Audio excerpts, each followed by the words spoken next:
What is happening, weight loss warriors? Have you ever wondered what supplement will break your fast? I got that information right after this.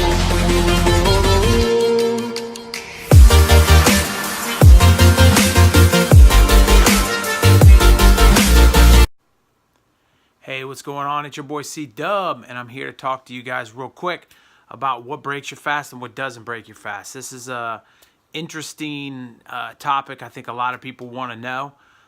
But the first thing I want to talk about is anytime you're talking about a diet and diet plan and weight loss or whatever you want to call it, there's people that want to monetize that. There's people that want to make money off of the weight loss journey.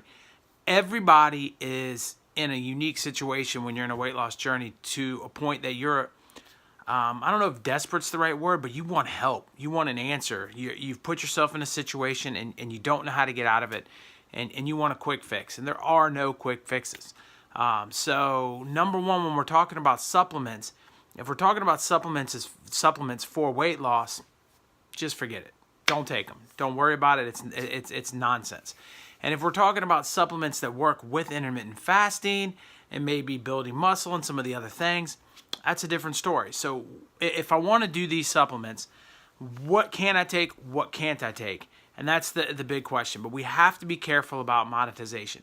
And we have to be careful about people trying to profit off of it.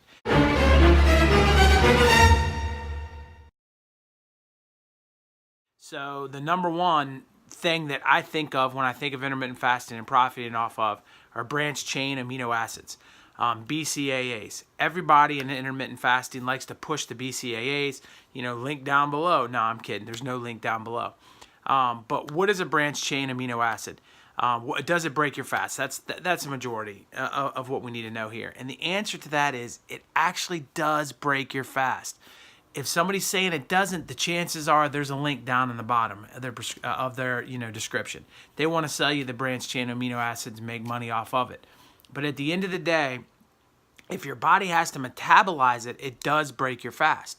That doesn't mean you can't take them. If you feel like a branched chain amino acid is something you want to do, something you want to take, it's really, really, really simple. Eat it during your eating window, and you're okay. But if you do it outside of your eating window, it does get broken down by your digestive system, and it is something that is going to affect you. So that's just something small to think about. Branched chain amino acids definitely break your fast. Some people will say it doesn't have calories, but it actually is used and gets turned into energy. And whenever something's turned into energy, that's breaking your fast. So that's scoop number one. Okay, another one that everybody wants to know about is creatine. Creatine is something that people have been taking since back when I was in high school. So creatine is a supplement that your body makes naturally, and you're just adding to it. A lot of people think that creatine is like almost a steroid. It's not. It's once again something that your body makes naturally. So if you take too much creatine, you end up just peeing it out. It's not really something that affects you, but it can give you an extra rep or an extra rep or two. And if you can get 2 extra reps because you're taking creatine, obviously you're going to get stronger because you're getting 2 extra reps in. So creatine's a powerful supplement that if taken correctly, it does work. And it's controversial. It's a gray area on whether or not it does or does not break your fast. And why I say that is because it does move your insulin. So instantly, everybody that believes that if your insulin moves, it breaks your fast will say creatine breaks your fast. But it's a very, very minute uptick. So it barely goes up. So it's a gray area. If you want to be safe, don't take creatine during your regular day. During your eating window, take creatine. But during your regular day, might be something that you want to push off. But if you also are one of the people that are like, listen, if my insulin goes up a small tick once a day, does it really matter? It probably doesn't matter. It's like, chewing a piece of sugar-free gum. Could it affect your insulin? Maybe a little, but is it going to be a deal breaker? No, you're probably still doing more good than you are bad. So it just depends if you're that clean, fast guy that's like, this is the way it has to be. And I'm not disrespecting those people. I don't do anything. I don't take anything that's going to affect it. So in a lot of ways, I'm one of those people, but I also feel like it doesn't really matter. But to be on the safe side, take it during your eating window.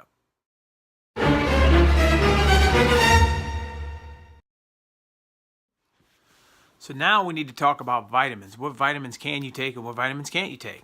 And vitamins B and C are broken down in water. So vitamins B and C you can take first thing in the morning. It's not going to break your fast. It's not going to do much. You do have to be careful whenever you're looking at any vitamin to make sure you look at the back of the pack, because sometimes they might put in the packaging might be something. They've even made some pill things can be made out of sugar. So you got to be slightly careful that you're not getting something that that is vitamin B or C, but it has something else going on with it. But if it's just a vitamin B or C, you can take them with water. All the other vitamins are best taken with fats. So you need to take them while you eat. So they don't necessarily all break your fast, but it's better to take them when you're eating. So again, inside your eating window, which I think you guys will see is a kind of bit of a theme in this video. But if you take those vitamins out, you use them during your eating window, you're much better off. Again, vitamins B and C are totally okay. Vitamins B and C get broken down in water, and so you can take them at any time of day. All the other vitamins should be eating them with fats. So that's going to help get them absorbed, and that's what you need to do. If you take them with water, you might get some benefits, or you might not get other ones. But one other thing with vitamins are, if you're not deficient in it, why take them?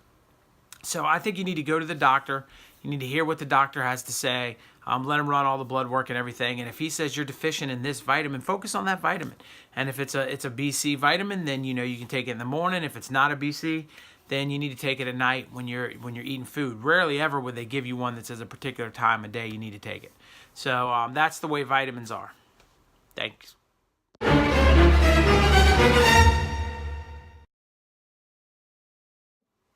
All right, the last part of this I want to talk about is medicine. What medicines do we have to take? Because it's kind of in that category of supplements as well. It's very interesting to understand that medicine, a lot of them are going to move your insulin. They're going to do things because they're going to mess with hormones. That's what medicine does. But you can always ask your doctor when you're being prescribed something if it does break your fast, if you can take it at certain times or whatever. I remember, again, when I was having surgery, I had to take an antibiotic twice a day. And that kind of put a wrinkle in it. But I had talked to my doctor and I said, well, look, I don't even eat until noon. And then I'm eating again at 6. Can I take it at noon and 6? And he said, yeah, sure. Go take it at noon and 6 if that's where you're comfortable. So I was able to fit it into both of those windows. It was before I got really into the OMAD. But I think that even in the OMAD situation, if I have to take an antibiotic and it says twice a day and I have to have it with food because it's making me feel sick, then I'm probably going to just do something very simple and small that does not hopefully spike my insulin in the beginning, and then eat again in my regular time. And of course, it's not ideal, but it can get me through that situation until I am better prepared for it. But another one that's interesting is something like over-the-counter medication. So it's really simple. I got with me here a good old thing of NyQuil, right? So if you take a look at NyQuil and you pop it down to the ingredients on NyQuil, you can clearly, which you guys can't see, but if you have one at home, you can check out your NyQuil bottle. It has fructose corn syrup in it.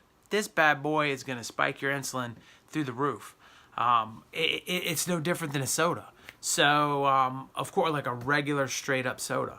So, of course, it's going to spike your insulin. So, you got to read the labels and go. So, some of you sitting there at home right now say, uh-oh, well, what happens if I'm sick, Well, if you're sick, take NyQuil. It'll break your fast, so what? Get better. You know what I mean? It's just one of those things that I think people sometimes overthink. If you're sick, you got to do what you got to do. Take your NyQuil. But outside of and the same thing if the doctor prescribes you something. Try to fit it to where you can fit it into your life. But if you can't, you're going to have to adjust for that small period of time until you can get back to what exactly it is you want. That doesn't mean, one last thought on that, that doesn't mean, oh, okay, well, the doctor says I have to take it twice a day, so I'm just going to eat all day. I'm just going to wake up in the morning, I'm going to start eating, I'm not going to stop until I go to bed because I got to do it anyways, right? That's not the good future, you thinking there. You've got to really buckle down and say, all right, well, I might have to have a granola bar with it there or whatever it is so that I can get some food in my system and move forward. So, guys, I think that it's really interesting. My advice to you would be don't take supplements till your eating window. Why mess with it? It doesn't matter if it's vitamin B or C. It doesn't matter if it's fish oil. It doesn't matter if it's BCAAs. Guys, take them with your meal. Give yourself the peace of mind. Give yourself the understanding that it's okay. I don't have to worry about it. It's within my window. I'm good. That's my advice to you. At the end of the day, if I had to give you any other advices, don't overthink it, guys. If you have to take NyQuil, take NyQuil. If you have to take something outside your window, take something outside your window. If you have to do it every single day outside your window because you're stubborn, then maybe intermittent fasting isn't best for you. So, it's just one of those things where you have to play it by ear and you have to kind of say, okay, that's the way it's going to be. So, all right, guys, I hope it was informative. I hope that you guys learned something. Give me a thumbs up if you did. Leave me a comment down below. The more comments, the better, guys. And make sure you hit that subscribe button. We're growing every day. I want to make sure I get the content out in front of your face. So please, please, please subscribe down below. I appreciate your support. And last, if you watched to the end of it, Big Steve, this was for you. I hope it answered your questions. And anybody else wants to leave me some questions, hit me up on Facebook or Instagram. I got your back. All right, guys. Peace.